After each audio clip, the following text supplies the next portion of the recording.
अनुवाद अध्याय 1 वचन 30.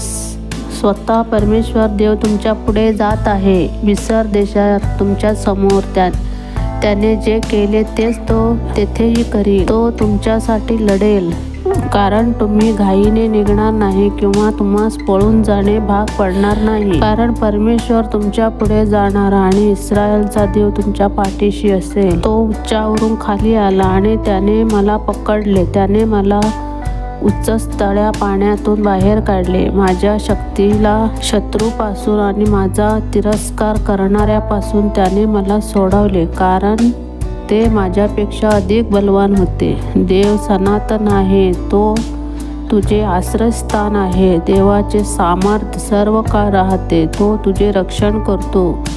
तुझ्या शत्रूंना तो तुझ्या प्रदेशातून हिसकावून लावेल. शत्रूंना नष्ट कर असे तो म्हणतो.